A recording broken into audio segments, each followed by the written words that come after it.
Hello friends, यशस्वी ऑफिशियलमध्ये तुमचं हार्दिक स्वागत आहे. एक नवीन अपॉर्च्युनिटी खास तुमच्यासाठी घेऊन आलेली आहे. पिंपरी चिंचवड महानगरपालिका भरती 2022 यामध्ये टोटल 386 पदे आहेत आणि त्यामध्ये स्थापत्य कनिष्ठ अभियंतासाठी 75 व्हॅकन्सीज आहेत.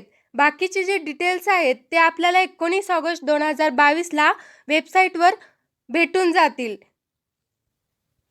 पिंपरी चिंचवड महानगरपालिकेचा जो 2015चा प्रिव्हियस इयर पेपर होता त्याचं ॲनालिसिस आपण या सेशनमध्ये करणार आहोत.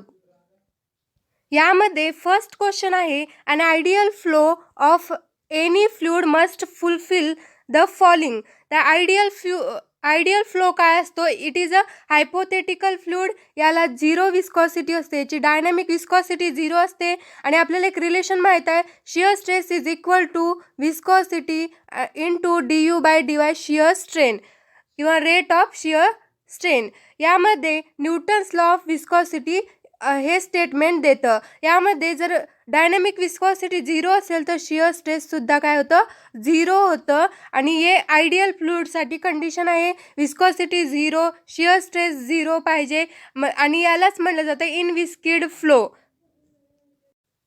अन ideal flow must satisfy the continuity equation. Option D हे करेक्ट आन्सर होणार आहे. कंटिन्युटी इक्वेशन काय रिप्रेझेंट करतं? Law of conservation of a mass represent करतं कंटिन्युटी इक्वेशन. आणि Newton's law of viscosity shear stress is equal to mu into du/dy means shear stress is directly proportional to shear strain. हे Newton's law of viscosity आहे. Next question पाहूयात. The velocity of a fluid particle at the center of the pipe section is. When a fluid flowing through the pipe section, जर pipe सेक्शनमध्ये fluid flow होत असेल तर boundary सरफेसला zero velocity असते.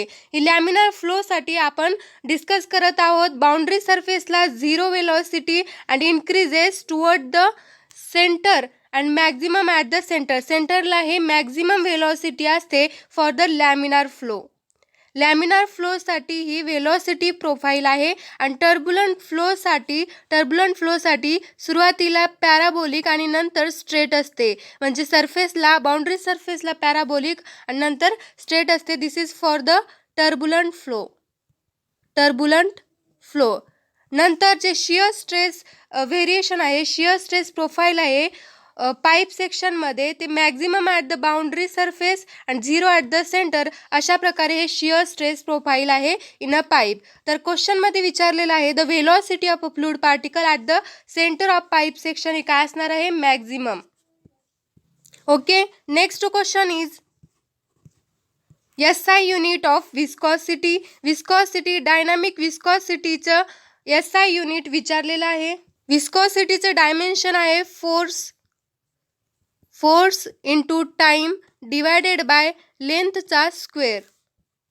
And it's a CGS unit होतं dyne second per centimetre square. This is the CGS unit. And dyne second per centimetre स्क्वेअरलाच poise असं म्हणलं जातं.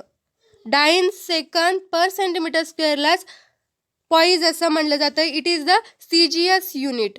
Then SI unit of dynamic viscosity is newton second per metre square होतं. Newton second per metre square. आणि याचं एक relation आहे, one poise is equal to 1/10 of newton second per metre square. म्हणजे यावरून काय होतं? Newton second per metre square is the SI unit of viscosity. And SI unit of viscosity is equal to काय होतं? 10 times of 1 poise. Then आपलं answer होणार आहे 10 times of पॉईज. हे करेक्ट आन्सर होणार आहे SI unit of viscosity. Next question is Manning's formula is used to determine, जो मॅनिंग्स formula आहे तो यूज केला जातो to compute the flow in an open channel. Open चॅनलमधला फ्लो मेजर करण्यासाठी मॅनिंग्स फॉर्म्युला यूज केला जातो. तसंच compute the friction losses in a open channel. Open चॅनलमध्ये जे फ्रिक्शन लॉसेस होते, जे की मेजर लॉसेस असतात, ते फ्रिक्शन लॉसेस मेजर केलं जातं. Derive the capacity of a pipe. Check the performance of an area velocity flow meter. लक्षात ठेवा, हे ॲप्लिकेशन्स ऑफ मॅनिंग्स फॉर्म्युला आहे. काय काय आहेत? Flow in a open channel measure करणं, friction losses in a channel, derive the capacity of a pipe. पाईपची capacity measure करणं, check the performance of an area velocity flow meter. Okay, ऑप्शनमध्ये आपल्याला हे friction head loss in a open channel, जो option C आहे तो correct असणार आहे. Next question is the highest point on the road surface. See the cross section of a road. यामध्ये जो हायेस्ट पॉईंट आहे त्याला क्राऊन असं म्हणलं जातं, आणि हा जो स्लोप दिसत आहे त्याला क्रॉस फॉल और क्रॉस स्लोप और केम्बर असं म्हणलं जातं. नंतर जो आहे नंतरचा जो ऑप्शन आहे ग्रॅडियंट इज द राईज और fall with respect to horizontal. जी रोड सरफेसची राईज किंवा फॉल होत असते विथ रिस्पेक्ट टू हॉरिझॉन्टल, त्याला ग्रॅडियंट असं म्हणलं जातं. आणि berm is the small banks on the outside edge of the roads. या रोडच्या साईडला जो स्मॉल बँक्स दिसत आहे त्याला बर्म असं म्हणलं जातं. तर highest point on the road surface is a crown. Correct answer असणार आहे. Okay, next question is Koyna dam is located in. याचा आन्सर प्रत्येकालाच यायला पाहिजे. Koyna dam is located in Gujarat, Maharashtra, Karnataka, Rajasthan. तर याचं करेक्ट आन्सर असणार आहे महाराष्ट्र.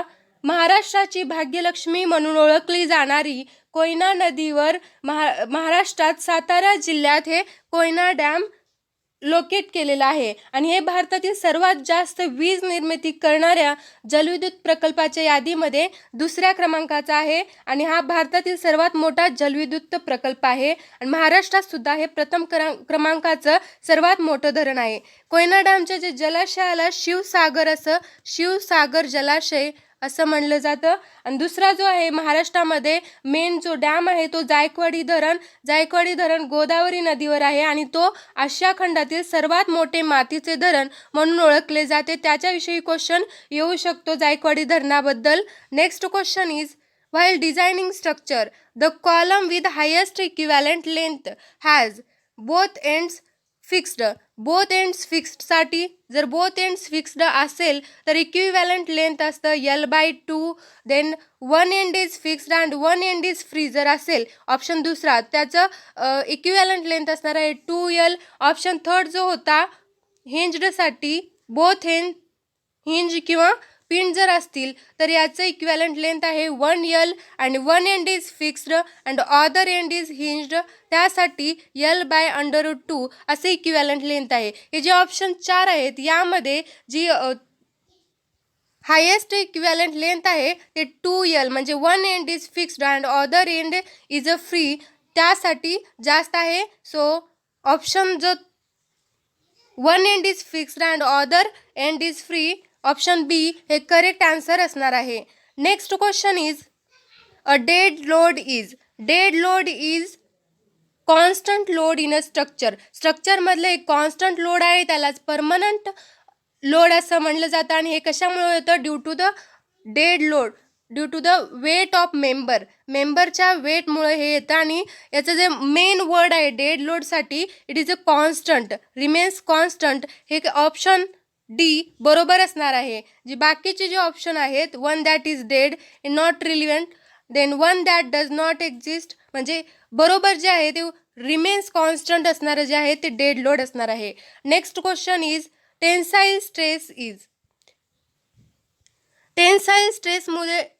स्ट्रेसमुळे काय होतं? टेन्साईल स्ट्रेस जर एखादा पुल फोर्स जर आपण अप्लाय केला बॉडीवर, तेव्हा त्याची लेंथ ही काय होते? इन्क्रीज होते. ऑब्जेक्टची लेंथ ही इन्क्रीज होते आणि त्यालाच त्यामुळे होणारा जो स्ट्रेस आहे तो टेन्साईल स्ट्रेस असणार आहे. आणि यामध्ये बघा कन्फ्युजिंग ऑप्शन्स आहेत. Stress due to any force नाही, एनी फोर्स नाही. जर कॉम्प्रेसिव्ह फोर्स असेल तर कॉम्प्रेसिव्ह स्ट्रेस त्यामध्ये डेव्हलप होणार आहेत. टेन्साईल फोर्स असेल तर टेन्साईल स्ट्रेस डेव्हलप होणार आहेत. त्यामुळे हा ऑप्शन रॉंग होतो. Stress due to the change in length under the load, हा चेंज इन लेंथ होतो हा बरोबर आहे. पण जेव्हा कॉम्प्रेसिव्ह लोड ॲक्ट होतो तेव्हा पण लेंथ ही चेंज होते, म्हणजे लेंथ डिक्रीज होते. आणि टेन्साईल स्ट्रेसमुळं टेन्साईल फोर्स जर असेल तर लेंथ इन्क्रीज होते.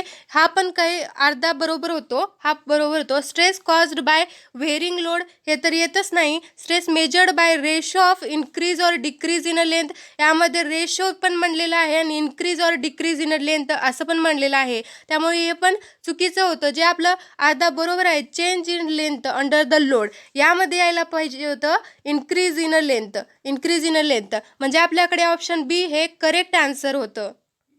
Okay, next question is the safe value of stress under which a member subjected to reversible tensile or compressive stress will not fail is known as endurance limit. Endurance limit काय होतं? It is the stress range below which there is no crack growth. जर आपण infinite number जर cyclic stress act केला, cyclic किंवा repeated जो load असेल, repeated load किंवा रिव्हर्सिबल जो रिव्हर्स होतो टेन्साईल और कॉम्प्रेसिव्ह स्ट्रेस, त्यामुळे स्ट्रक्चरवर नो क्रॅक ग्रोथ होते. त्या स्ट्रेस रेंजला इंड्युरन्स लिमिट असं म्हणलं जातं. आणि इंड्युरन्स लिमिटलाच फटीग लिमिट असं सुद्धा म्हणलं जातं. आणि जे इंड्युरन्स लिमिट आहे it is a less than the yield strength आणि अल्टिमेट स्ट्रेंथपेक्षा हे काय असतं? लेस असतं. So correct answer is endurance limit. Reversible tensile और कॉम्प्रेसिव्ह स्ट्रेस किंवा सायकलिक स्ट्रेस हे जे वर्ड यूज केले तर त्याला इंड्युरन्स लिमिट असं इंडिकेट करायचं. तुम्हाला व्हिडिओ हेल्पफुल वाटत असतील तर नक्की सबस्क्राईब करा चॅनलला. Thank you friends.